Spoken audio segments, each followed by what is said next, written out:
Hey everybody, and welcome to another installment of Marathon to the Match.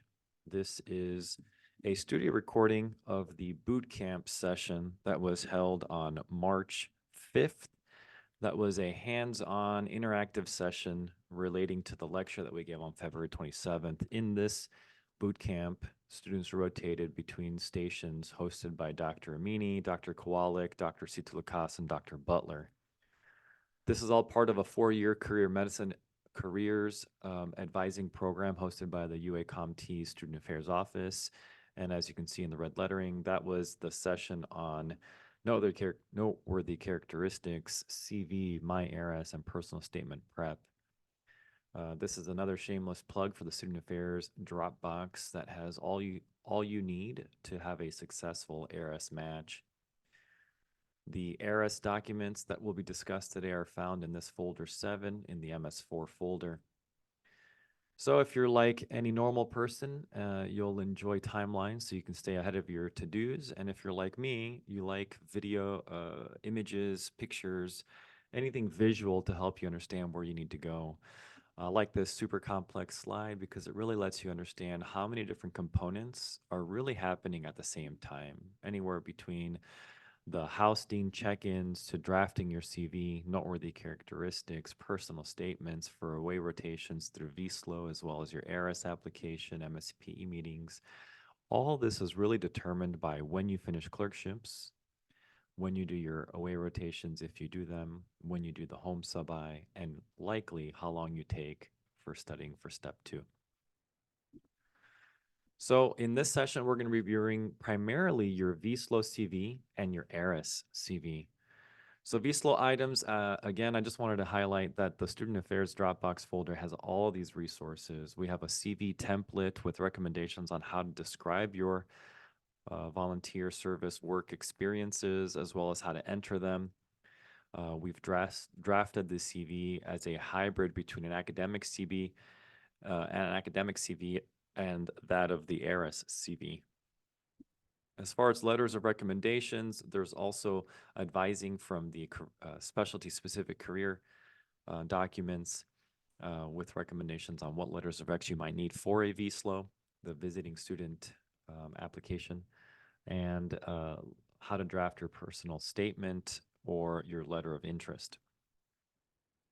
So with regards to the CV template, we're well into March, and if you have not already used the University of Arizona College of Medicine CV template, there's absolutely no reason to do so now.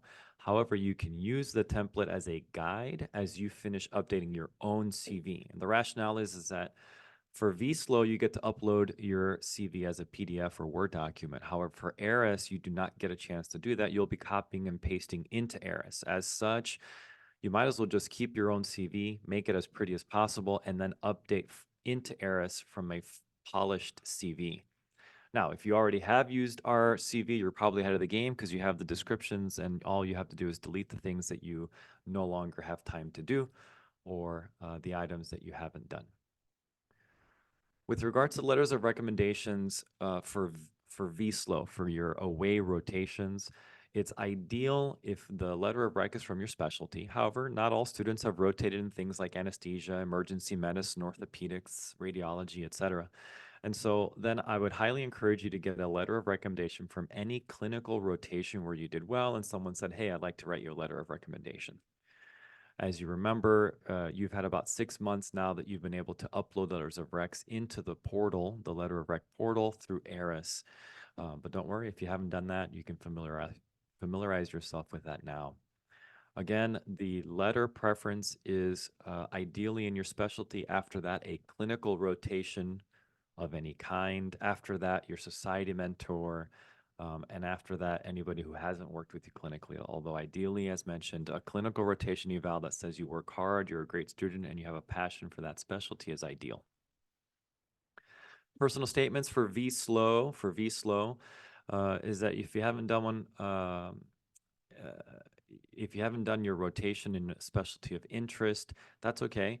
You'll have a chance to make some edits after your rotation. So thus, your personal statement will be roughly what you think you enjoy of your personal statement. If you have done a rotation in the specialty of your interest, that's even better. You're practically going to be done, and your personal statement for VSLO will be almost identical to your personal statement for the ERAS application. Sometimes the personal statements are not actually personal statements for VSLO. Rather, they just ask for a letter explaining your interest to that location and to that program. So if you're applying to an away rotation in a different area, make sure that you're explaining in the letter that you have ties to the region, whether that means that you visited several times or that you know the hospital, that you know residents in the area, or that you have family in the area and you'd love to come back to do a rotation. Ties to the area, ties to the hospital. Context. All right, as we get ready to talk about the ERAS application specific to the top 10 most meaningful experiences, as well as the three most meaningful experiences, it's really important to understand the context. There are a lot of applications in for residencies happening every year. And if in this group session, I would ask and poll students how many people they thought were applying each year. And ultimately, we get to the average of 33 to 36,000 students from all over the world are applying for residency positions. I say this to give perspective because that means that the 120 students in your class are not your competitors. You are all here to be successful as a team. Please help each other, be there for each other, encourage each other. Your competition are the other 35,900 applicants who are competing for residency positions against you. Staying on that concept of perspective, if there's 36,000 applications happening annually, then no matter how small your program is, no matter how bad your a residency program is, they're going to be receiving a in the thousands number of applications. And from that, they have to delineate roughly 50 to 200 interviews, depending on how many residents they're taking. And so you can imagine that most programs take the perspective of one of two most common approaches. Option one, the program director and the assistant program director spend a vast majority of their time creating filters in ERAS that include things like filtering for GHHS applicants, filtering for board scores between X and X number, filtering for international versus US grads, filtering for people within the region or people with geographic preferences versus signals. And so they use this approach and then they sift through the remaining 1,000, let's say, applications, making sure that the candidates are quality. After that, they divide those thousands of applications amongst core faculty, and each core faculty member then has to sift through the applications to choose which ones to interview. An alternative approach is that they just take the thousands of applications and give each core faculty a batch to review and select for interviews. So we're all human beings. This I say specifically because it allows you to understand why errors could have been made. If you signaled a program and you really love the program and you sent them a personalized personal statement, you're a fantastic applicant otherwise, it does make sense to send an email to the programs expressing your genuine interest and inquiring why you did not receive an interview, but rather than asking why, you would say something along the lines of, I'm still very interested in an interview, would love even a last minute interview. These are my ties to the region and to the area, and this is why I want to go to your program. These emails I recommend you sending roughly 3 to 4 weeks after the interview season goes live for your chosen specialty. The other reason I mention this is that this is a lot of sifting of applications. And because that requires so much time, you want to be as succinct as possible. Brevity is king. So when we're talking about ERAS entries, as mentioned, you only get 10 of your you only get 10 meaningful experiences to enter.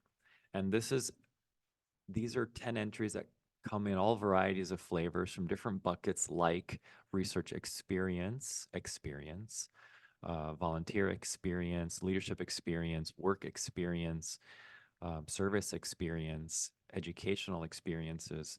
And so when you are reviewing your CV, I highly recommend you print it and start highlighting the things that are most meaningful to you. After you do so, take a look and see how they distribute themselves amongst the buckets, so to speak. You're going to want a blend of different types of things. And let's say that you are like a student I talked to last week who said that she is almost exclusively service oriented.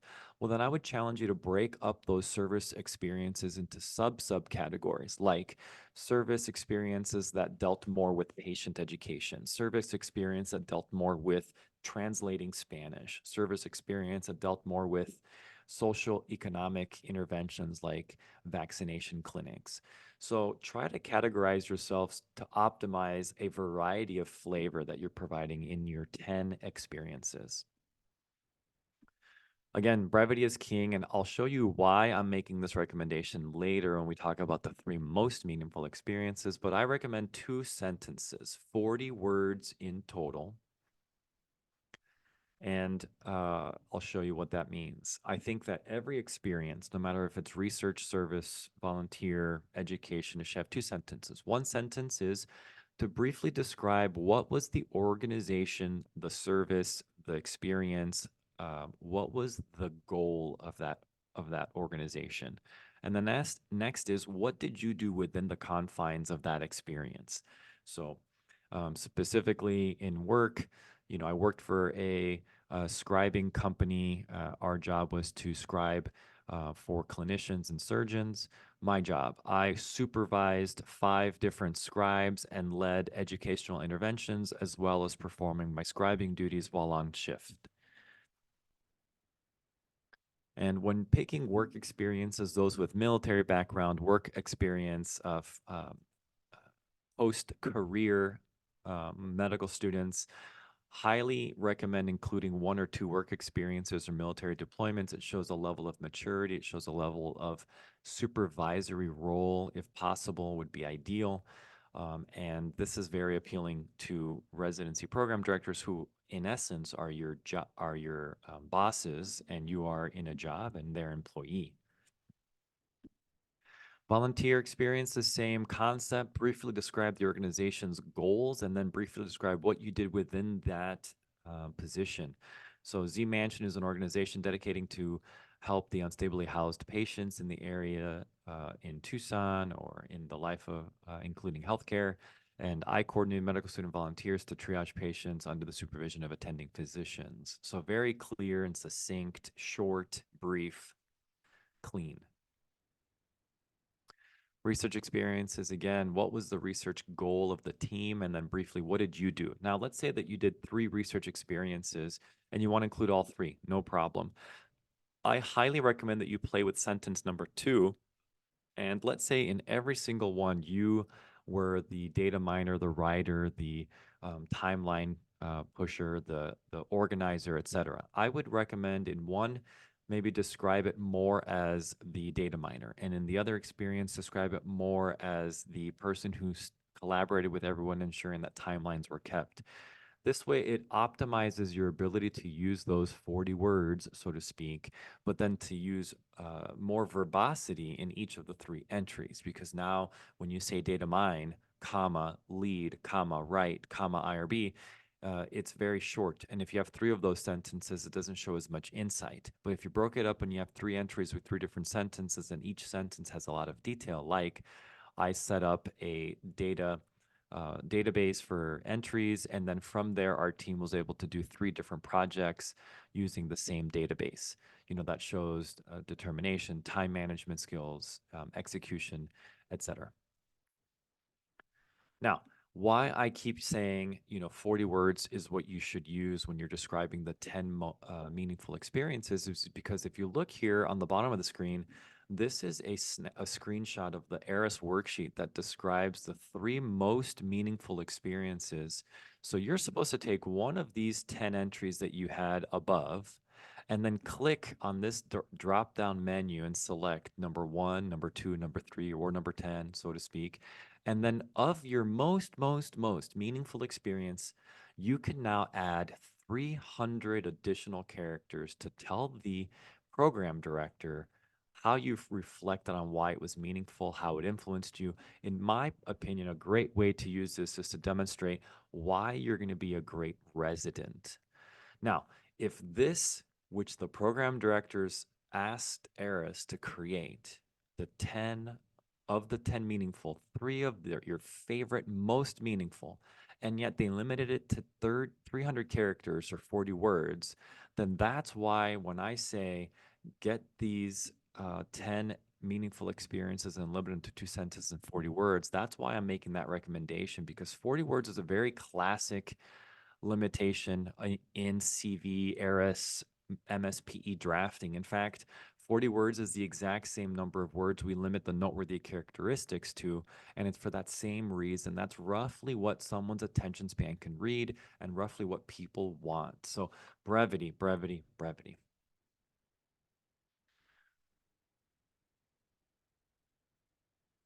Now let's talk about research definitions real quick. Most important definition to have is in the meaningful experiences, you can include research experiences. The experiences section, as mentioned, has a limit of 10 entries. Hobbies, as I mentioned in a previous lecture, is a new entry this year. It is outside of the experiences. Now, research output, there is no limit. Research output, as you can see from the NRMP data, is what is classified as oral presentations, poster presentations, published abstracts, and publications. And just to explain what abstracts are, if you do an oral presentation at a national conference, and that national conference has a journal, they will publish your oral presentation. And in so doing, that becomes now an oral presentation entry in ERAS, an entry as an oral, and as an entry as a published abstract. The oral presentations entry will be something along the lines of title of the thing, your names of the authors, and then the location of the conference, which was the AAMC conference in San Francisco, and the year and date. The abstract, however, gets published like a publication. So again, author's title, the journal that it was published in, and then the volume and page numbers. One output yielded 2 entries in this. However, if you do an oral presentation at a regional conference and it does not have a journal, you will not have any publications in a published abstract. Now, breaking that down, anesthesia's average is 6.6, DR 8, emergency medicine 5. All of these numbers mean that an average applicant going into, for example, emergency medicine will have 5 outputs. That could be 4 presentations and 1 publication. It could be 2 published abstracts, 2 publications, and 1 presentation, and any mix of this bag. Talking about the maximum number of entries per hypothesis. So you and your PI created a hypothesis, you made an amazing study, you have great data, you submitted it, and you have a lot of outputs from that one project. In my opinion, you shouldn't have more than 2 of any kind, and you shouldn't have more than 4 outputs in for any hypothesis. So if you had 2 hypotheses, one was this one study where you used ultrasound to stimulate growth in mice, and this other study that you used human growth hormone to stimulate growth. Those are 2 separate studies. Now, the mice in the ultrasound study yielded 2 poster presentations, 2 oral presentations, and 1 manuscript. I personally would not do more than 4 entries for any individual study. So you can do published abstract, poster presentation, oral presentation, publication, or you can do poster, oral publication, or something like that. But I would not do 3 posters. I think that's excessive. I think that looks like you're milking it. And so I would just choose the 2 coolest, sexiest locations or coolest conferences that you went to, and that's what I would use as the outputs for that specific study. A moment to talk about senior theses. Here's an example. You can also see an example of how to enter senior thesis in the Dropbox on the CV template. I want to mention that if it is a senior thesis, you can always call your university if you can't find your thesis and ask them to ensure that they publish it online before your ERAS application is due. This is what one student did. So don't sell your senior thesis short. If you have an oral presentation at a senior symposium, please enter that as well as an output. Humanities, a moment on humanities. Humanities absolutely count just as much as medical journals. In fact, if you remember from any time you ever go out socially, there's always something more attractive about listening to somebody talk about anything other than medicine. To that end, PDs are no different. They would love to hear what you do outside of medicine. Humanities is a great way to stand out, whether it's a poetry entry or a painting entry. The goal is to make it look like any publication abstract entry as possible.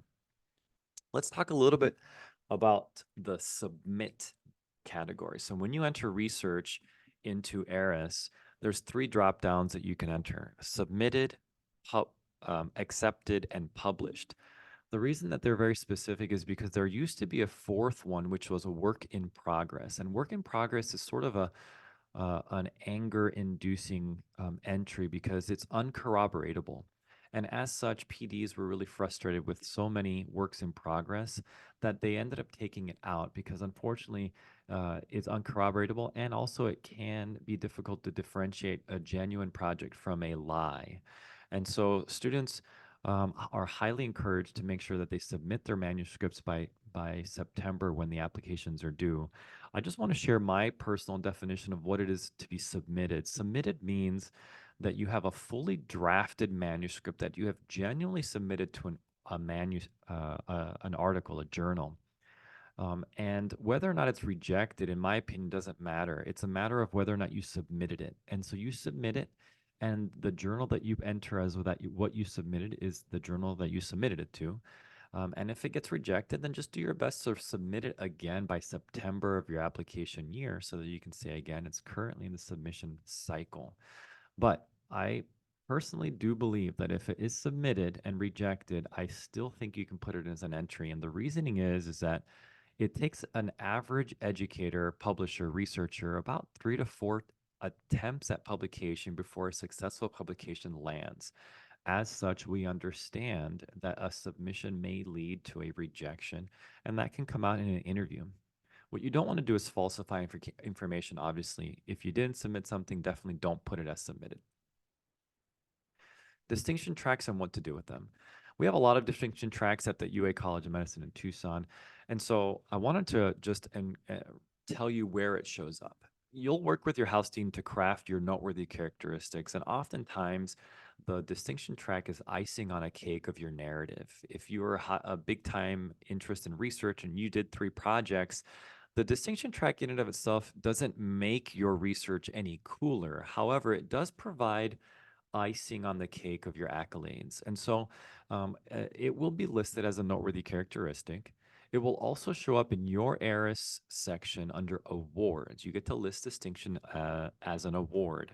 Now, when it comes to entering it into ERAS, you certainly could enter each distinction track as a single entry of a meaningful experience. However, what I like to recommend is that you create an entry that is related to your distinction track. And then in the sentence used to describe the entry, I would discuss that you earned distinction. As a very specific example, med ed distinction track. Let's say that we did a student affairs boot camp on all of these events, noteworthy characteristics, ERAS application, personal statement, etc. And then we wanted to publish this. So what I would do is I would enter this as an educational experience or a research experience. And I would say, studying an innovative boot camp intervention during intercessions 2. And then the description. My team sought to innovate and implement a new way to educate MS4s on the ERAS application cycle. And then you can say in sentence 2, you can say, we presented this research at a national conference, and due to my efforts in research or in medical education, I earned distinction in medical education. So it's sort of a soft nod to your distinction. Again, it's a soft nod recommendation because of the fact that it's already highlighted in noteworthy characteristics and in your ERAS awards section. I do want to spend a second on soft nod conversations. So, a lot of the underrepresented minorities, like myself, and first to medicine, like myself, students, have a hard time augmenting or um, explaining what makes them unique and why they are special. And so, what I like to do is marry things that you did to who you are as an individual. For example, a student spent many hours volunteering, translating for Spanish speaking patients, serving his community as he himself is a Latin American Spanish speaking first gen or immigrant. Another example would be, as a refugee himself, you know, uh, George volunteered in refugee focused social volunteer experiences and things of that nature.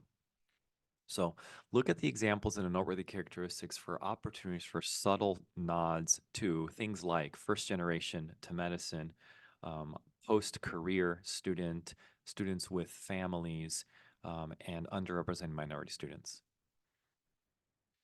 All right. And if I didn't already mention it, which I'm sure I did, hobbies are back for this season. And so, in addition to the 10 entries, you will have an opportunity to enter your hobbies. I will say, I'm not a big fan of the one paragraph long hobbies statements. I like bullets, as you've seen from all of our examples. I personally think that entering a couple of the traditional hobbies that you actually do is ideal. If you wanted to have something unique, go for it. But I would not have many, many, many unique examples or intentionally ironic statements. I would try to stick to who you are and be natural about it. One last plug for the Career Advising's application resources. So please take advantage of those. We have updated them almost weekly. And that is it. I hope you guys enjoyed this session, and we'll catch you on the next one.